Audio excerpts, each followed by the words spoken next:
Denne film er optaget i dagene op til, at det nye alterbord til Lyngby Kirke skal ankomme, samt i dagene, hvor opsætningen af det nye alterbord finder sted.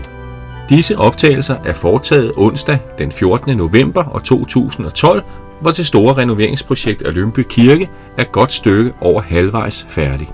Kirkens nye tilbygning er ved at være færdig, i hvert fald hvad de udvendige angår. Der er blevet lagt en sidste hånd på tilbygningens kobbertag. Ydermurene er blevet pudset op med rødt puds, så den nye tilbygning nu går i fin harmoni med den eksisterende tilbygning, Lawsons Kapel.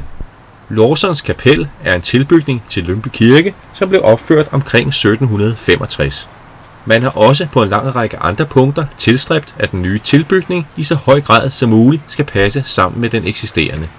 Begge tilbygningerne har fundament af natursten, der er hugget ud i store firkantede blokke, ligesom at begge bygningerne har identiske kobbertage.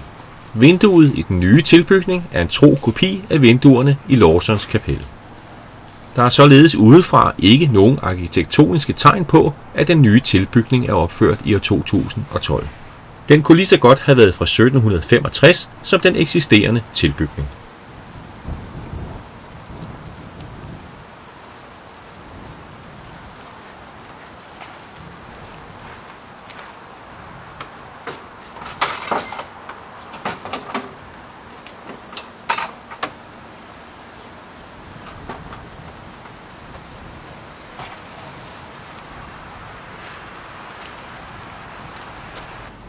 Som det så ofte sker, når man har med omfattende renoveringsprojekter at gøre, har man også her opdaget uforudsete ting, som man ikke havde kalkuleret med i starten. Det har vist sig, at kobbertaget på den eksisterende tilbygning, Lawsons Kapel, ikke var i helt så god tilstand, som man havde håbet. Der er nu blevet stillet stillads op rundt om Lawsons Kapel, så man kan forny kobbertaget. Herfra kan man betragte kobbertaget på den nye tilbygning.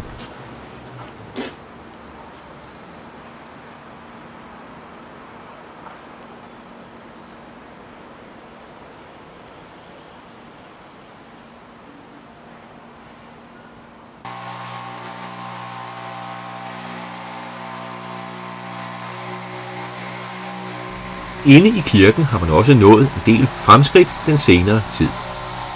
Langt de fleste af kirkebænkene er nu blevet stillet op. Kirkebænkene er sammen med pulpituret med kirkens orgel blevet malet i lyse og venlige farver.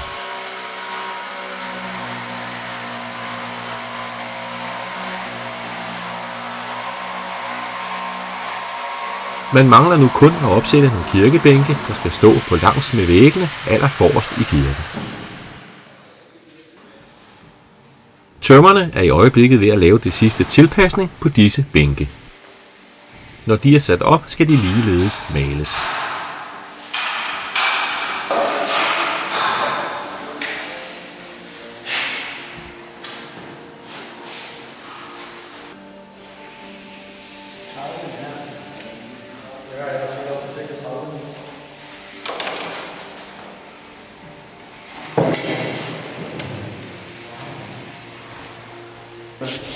Kirkens prædikestol har under det meste af renoveringsarbejdet været pakket ind i en stor boks af krydsfinerplader for at beskytte den.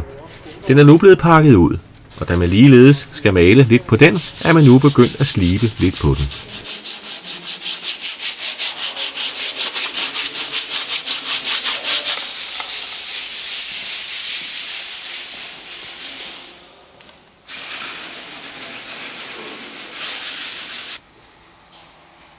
I Lyngby Kirkes sydvendte sidekapel har der hængt en stor prismelysekrone.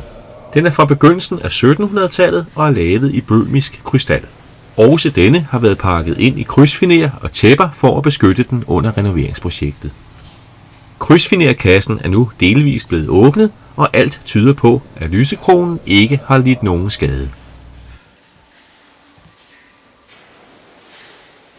Den nye trappe, der leder op til kirkens orgel, er nu også færdig. Også trappen er malet op i lyse og venlige farver.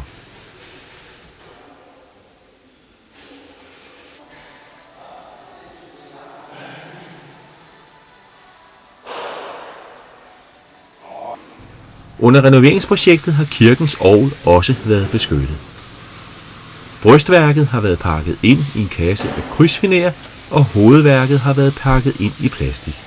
De er nu blevet befriet, og det er kun orglets spillebord, der stadigvæk er pakket ind i en kasse af krydsfiner.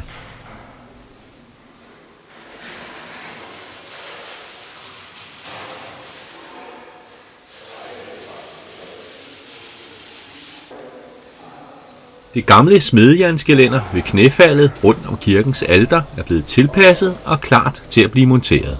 Men i første omgang bliver det ikke gjort fast ned til gulvet, men sat ud til siden for at gøre plads. For inden for få dage ankommer en stor kasse fra Italien med kirkens nye alterbord i marmor.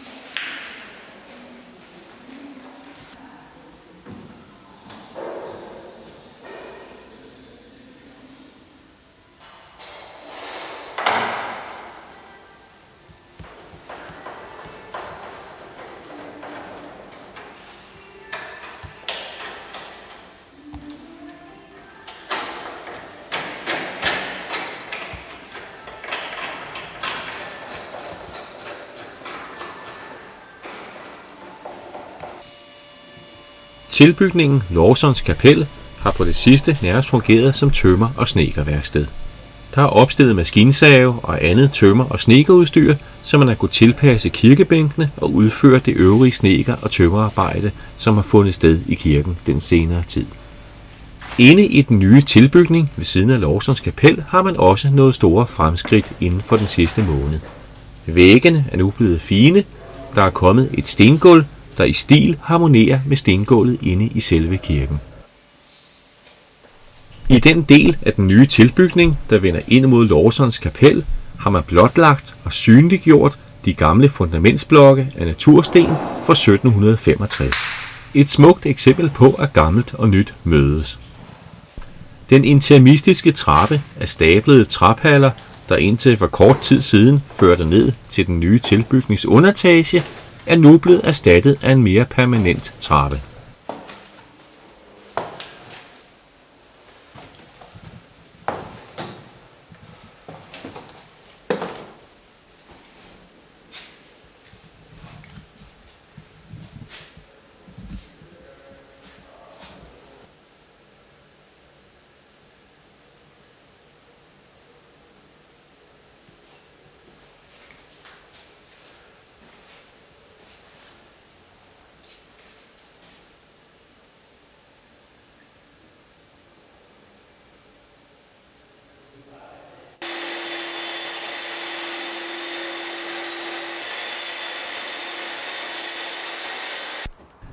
Tre af de oprindelige kirkebænke er kommet i overskud efter renoveringsprojektet. I første omgang blev de bragt til kirkens sognegård.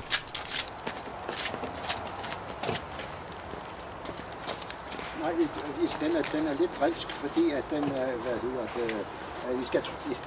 vi skal trykke lidt hårdt.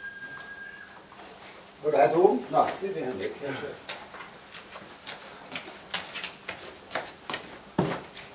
Så skal vi Jamen, jeg ved ikke. Glemmerne. Der er ikke flere, vel? Nej, det er det. Det er nu søndag den 18. november 2012, og det er en tåget og regnfuld dag.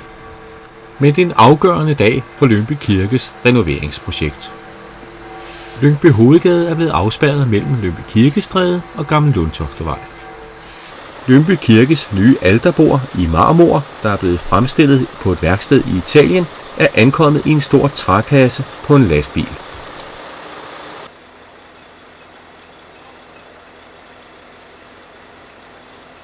En stor mobilkran skal løfte alterbordet fra lastbilens lad og op til kirkebakken. Kranen kommer fra firmaet Mobilløft AS. Det er deres nyeste og største kran. Den kan løfte 300 tons, og den kan skyde op i hele 80 meters højde. Da kranen ikke kun kan skyde højt op i luften, men også langt ud til siden, er det vigtigt, at den ikke får overbalance og tipper. Derfor placerer man nogle store jernkonsoller på kørebanen, som kranens støtteben kan skyde ud og hvile på.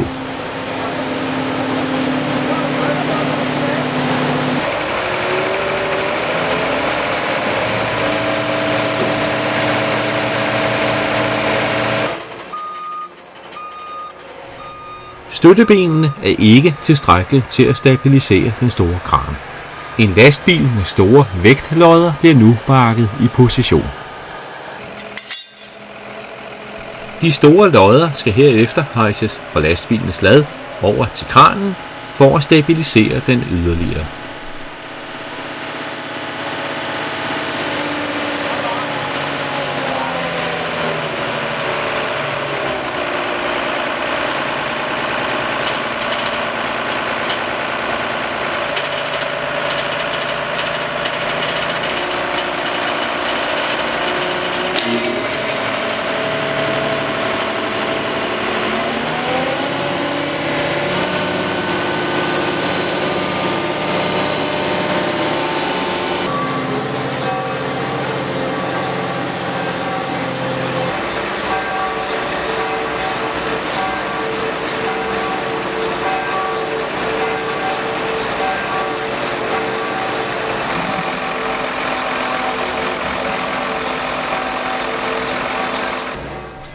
Den store mobilkran er nu blevet stabiliseret og klar til det egentlige arbejde.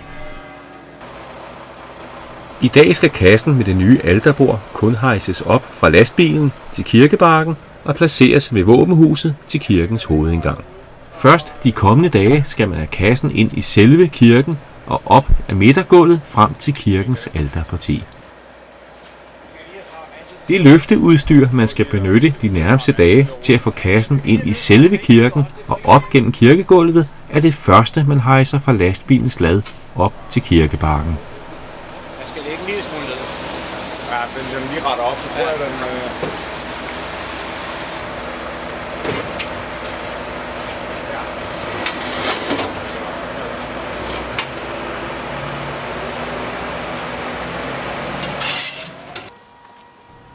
Kranføreren, der styrer den store mobilkran nede fra Lyngby Hovedgade, kan naturligvis ikke se, hvad der foregår oppe på kirkebakken. Manden i det orange tøj, der står på toppen af kirkebakken, står i forbindelse med kranføreren og guider ham over radioen, så tingene lander på det rette sted. Vi kommer til at stå op på det her. Ja, så bare kom ned. Herovre, så kommer vi til at stå.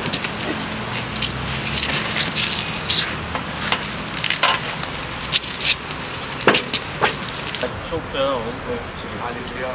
Ja.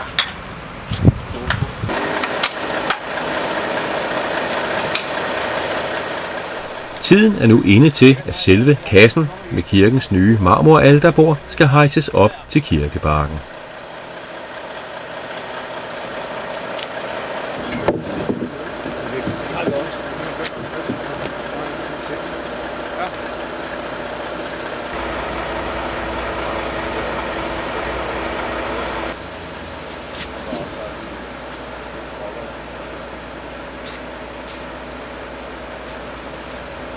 Skal du løfte over pilen af, ikke også? Jo, det er sådan cirka.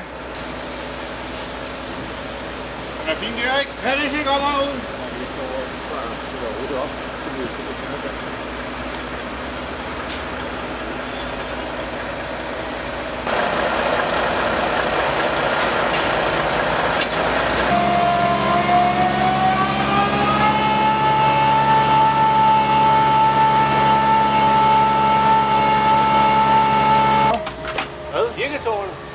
Det lægger vi bare ned. Nå ja, det er klart. Der skal også være lidt til avisen.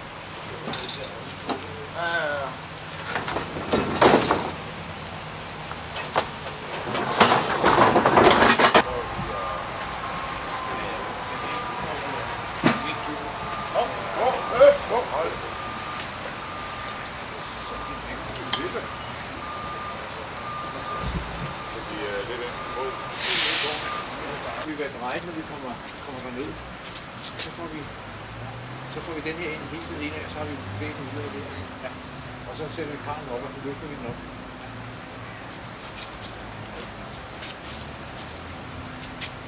Lad bare komme lige ud af det meget. Bare lidt. Ikke? Jo. Men det kan være, at vi skal rykke løftvognen, fordi vi har væggen derovre. Ja, okay. Så det vi har pærer derovre. Man kan lige være lige fuld op, så laver vi lige ramt lidt ind. Prøv at sætte ned og se, hvad der sker. Hvad har vi oppe på foran? Hvad har vi oppe foran? Lad os bare trænge. Klokken 10.56 søndag den 18. november 2012 lander kassen med kirkens nye alter på Kirkebakken.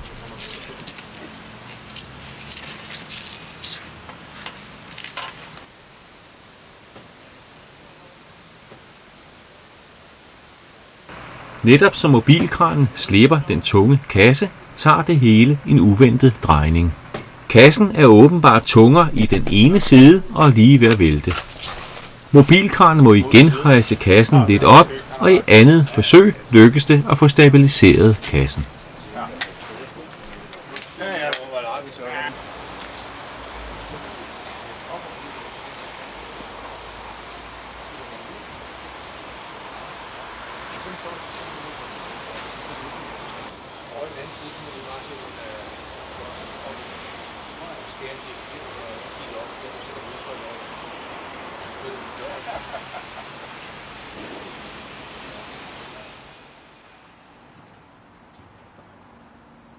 Det er nu blevet mandag den 19. november, og i dag skinner solen fra en skyfri himmel.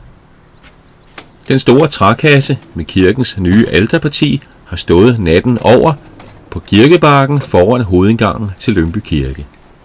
Det er Flemming Brian Nielsens Stenhuggeri AS fra Industriholmen i Hvidovre, der står for opsætning af det nye marmoralter. Men i første omgang skal kassen med alteret bringes ind i kirken og op gennem kirkegulvet. Det er folk fra Flemming Brian Nielsens Stenhuggeri, der i samarbejde med Carl Thyssen og Søn, som er et lastbil- og transportfirma, der skal bringe kassen det sidste stykke vej op gennem kirken. De to firmaer har i mange år haft samarbejde med hinanden. De har stået for mange transporter og opsætninger af statuer og skulpturer, og er vant til at håndtere tunge ting. Det var blandt andet Flemming Brian Nielsens Stenhuggeri, der i samarbejde med Carl Thyssen Transport, der fragtede den lille havfrue fra Langelinje til Shanghai i Kina i år 2010, hvor den skulle deltage i verdensudstillingen.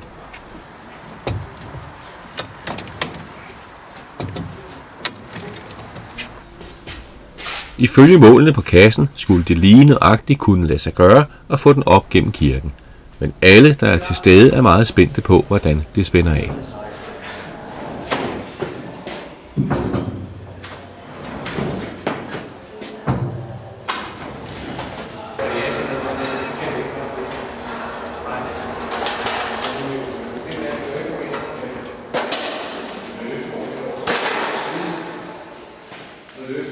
Jeg tror ikke, det er farligt at gå over og køre på løftevognen. Jo. Det tror jeg ikke, vi skal. Det gør det ude. Jeg tror, man kan. Ja, det gør de ude. Jeg gør de ude op igen. Ja.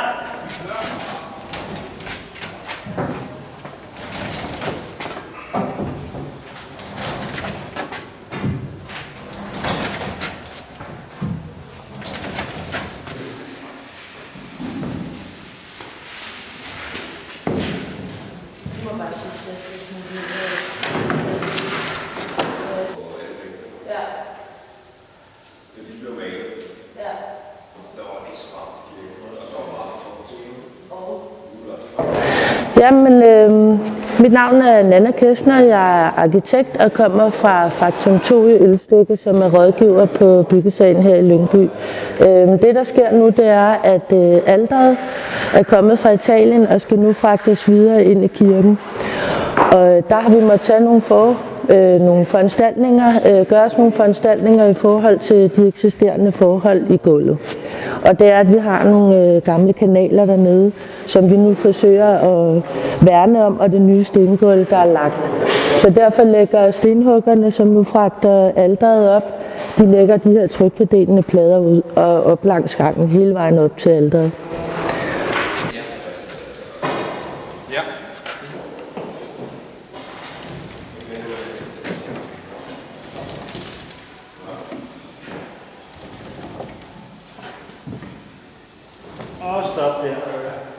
Som det kan ses, er der ikke mange millimeter ekstra plads at give af.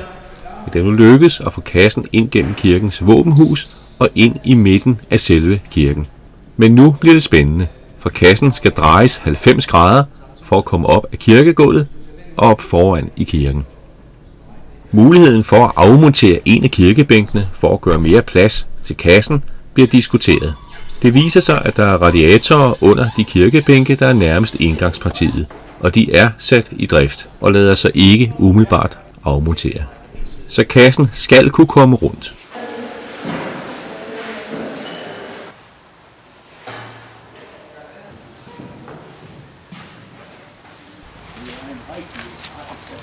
Mens man fortsat kæmper med den store, tunge kasse inde i kirken, ankommer der kvarter over 12 uden for kirken en lastbil fra firmaet Okholm Lighting. Mens renoveringen af Lyngby Kirke har stået på, har firmaet Okholm Lighting taget sig af kirkens 3 messinglysekroner på deres værksted i Tønder i Sønderjylland. Kirkens lysekroner er blevet pudset op, og de har fået et tyndt lag metallak. Metallakken gør, at lysekronerne får en lille anelse mindre glans, men til gengæld skal de aldrig pudses op igen. Men højst støves lidt af. Lysekronen, der her bæres ind, har hængt i Lyngby Kirke lige siden 1664.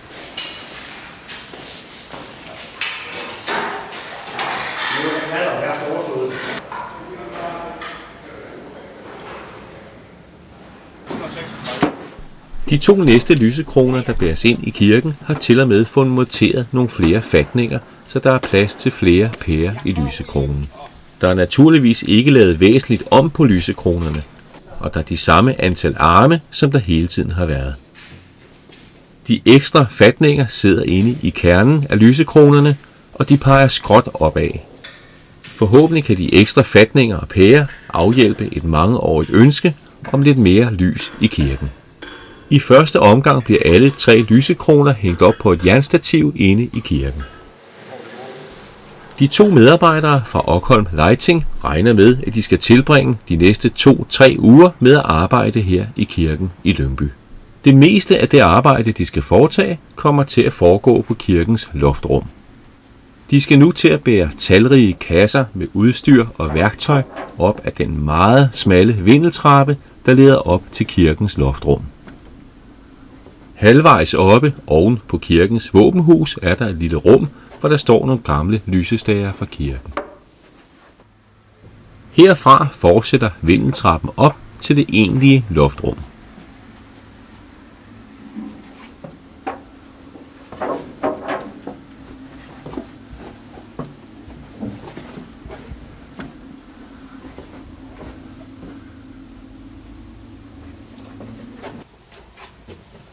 Det dernede i kirken af hvælvingerne hæver sig her på loftrummet sig som store kupler. Det er i disse omgivelser, at de 2 medarbejdere fra Okholm Lighting skal tilbringe de kommende uger. Der skal laves nye elinstallationer til kirkens lysekroner. Og lysekronerne skal være ophængt i et spil, så de hurtigt kan hejses ned i kirken. Så det bliver nemmere at skifte pærer og støve dem af. Nede i kirken er det lykkedes for stenhuggerfirmaet at få kantet den store kasse med kirkens kommende alter rundt om hjørnet og få bragt den længere op i kirken. Man er nu ved at bringe det hejseudstyr ind i kirken, som skal benyttes til at bringe alteret endeligt på plads.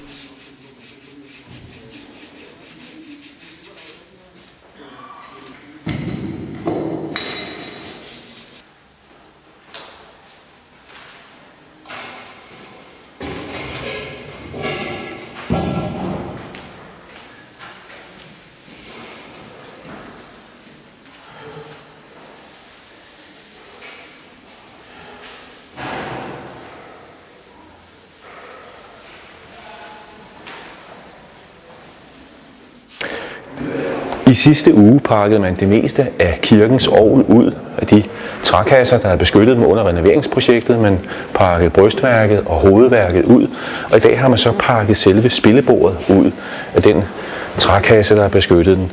Desværre viser det sig, at kasserne har ikke været særligt tætte, så kasserne har ikke beskyttet orglet for murestøv. Det er meget finmolekylære murestøv, der tror ind i hver eneste lille sprække, og overalt på orglet er der et lysegråt skær af støv. Og hvis der er noget, kirkeorgel ikke kan tåle, så er det faktisk skidt og støv. Så man regner nu med, at det kommer til at tage måske 2-3 uger ekstra ved at rengøre og støvsuge hele orglet. Og måske skal noget af orglet skilles ad, før man kan komme ind og få fjernet al snavset. Det er nu ved at være eftermiddag, mandag den 19. november, og de fleste af håndværkerne er på vej hjem. Den ene af kirkens sognepræster, Jørgen Demand, har lagt vejen forbi kirken for at se, hvor langt man er kommet med renoveringsprojektet inden for de sidste par dage.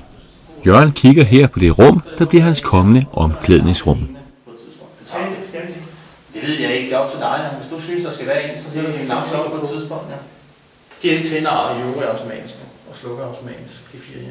Ja, når vi kommer ud.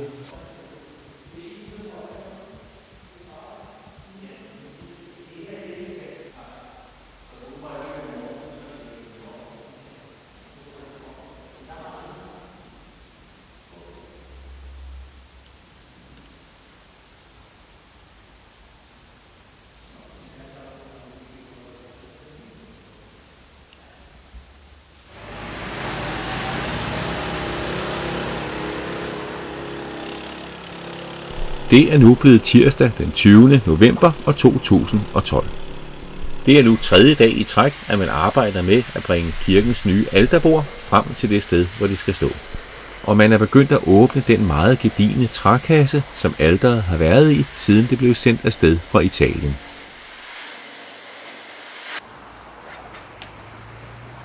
For at få mere lys ind i kirken, er det gamle vindue fra middelalderen i kirkens østvendte gavl oppe over alterbordet blevet genåbnet. Vinduet er nu blevet monteret, og murerfirmaet er i gang med det sidste arbejde for at gøre det pænt rundt om vinduet.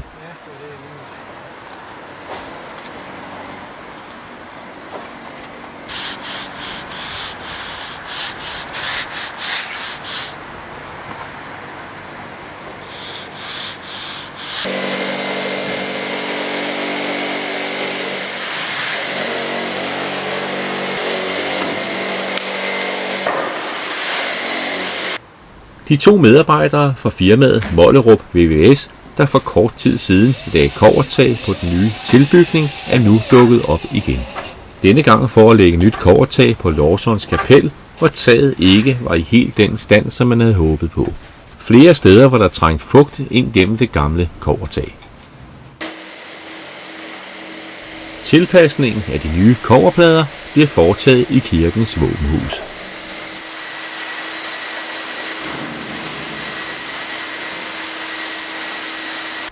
De 2 medarbejdere, der i går ankom fra firmaet Okholm Lighting, knokler stadigvæk med at bringe udstyr og materialer op til kirkens loftrum af den meget smalle tårntrappe. Det skal være tykke og kraftige trælægter, der holder kirkens lysekroner på plads.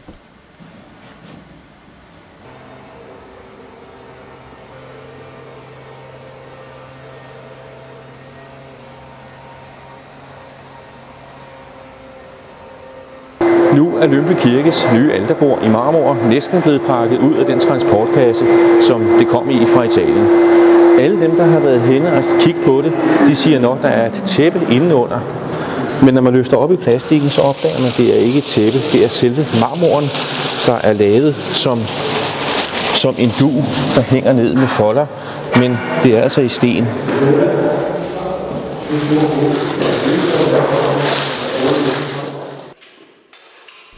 Fra kirkens indgangsparti i våbenhuset og op gennem hele kirkegulvet har man rullet det tunge alterbord på nogle såkaldte skøjter. Men længst fremme i kirken, ved kirkens knæfald, er der en lille niveauforskel, der hæver sig op i forhold til det øvrige kirkegulv. Og det kan skøjterne ikke klare, så der er blevet bragt en kran ind i kirken for at løfte alterbordet hen over højdeforskellen. Okay, mit navn er Christian Lemmers, jeg er bilhugger. Jeg skal lave en altar sammen med vindue og krucifiks. Og som I kan se, er vi ved at montere, og det er den tredje dag nu. Vi prøver at få disse 4 tons marmor ind. Og processen har nok strækket sig nu efterhånden over 1,5 år. Og ideen er selvfølgelig, at det skulle være en stor, stille rum med masser af lys, inviteret til tavshed. Og egentlig skulle altaren jeg faktisk ikke tage for meget væk af de smukke malerier op. Det skulle faktisk understrege selve kirken og den oprindelige konstruktion. Altså, vi har åbnet vinduet, det giver meget mere lys, som før var det, at den vindue var lukket, og kirken har haft en mere altså jeg vil nok nærmest sige klaustrofobisk karakter, men nu har den en stor åben karakter. Også fordi bænkerne bliver mere anderledes. Så nu er vi ikke så langt for, at altaret skulle komme ind, og det var en lang proces, bare alene ferie. Og at finde stenen til den skulptur, der var på 28 tons, der var vi så 2-3 måneder at finde den, eller nærmest 4. For det er ikke så nemt at finde en sten i den størrelse, eller også i den renhed.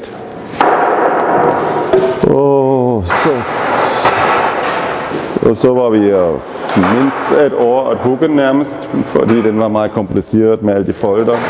Også fordi den er ret hård sten, så det var ikke så nemt at arbejde på den. Men nu håber vi, at det hele kommer at gå godt. Nu er den meget vanskelig fase, så jeg er lidt ikke nervøs, men lidt anspændt må nok påstå.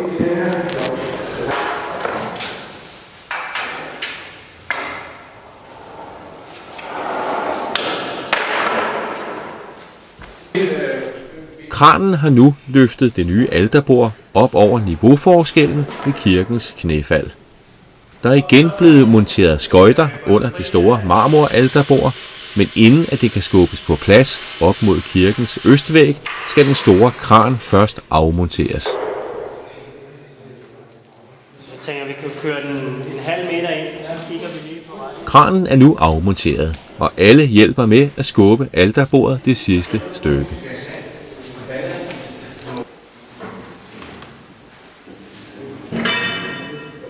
Klokken 15.23 om eftermiddagen støder det nye marmoralterbord op mod kirkens østvæg og er nu kommet endelig på plads.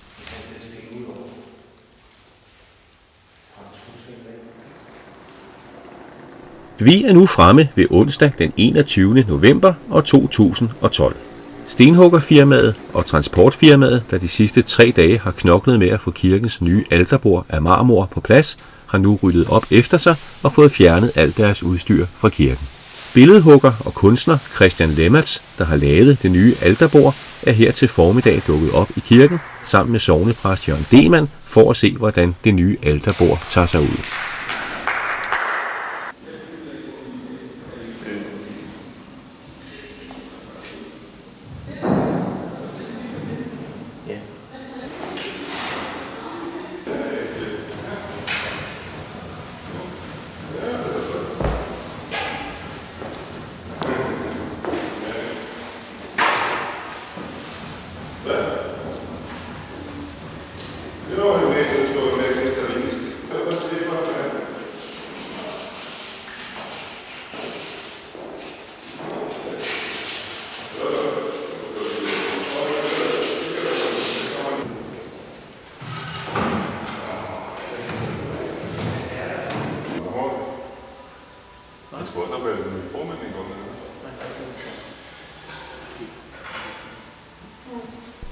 Klokken 10.30 kommer kirkens øvrige personale fra kirkekontoret for at se det nye alterbord. Alle er meget imponeret over det.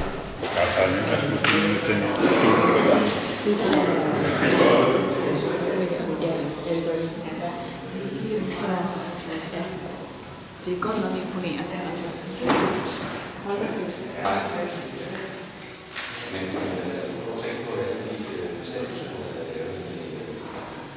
Til mørkegrå eller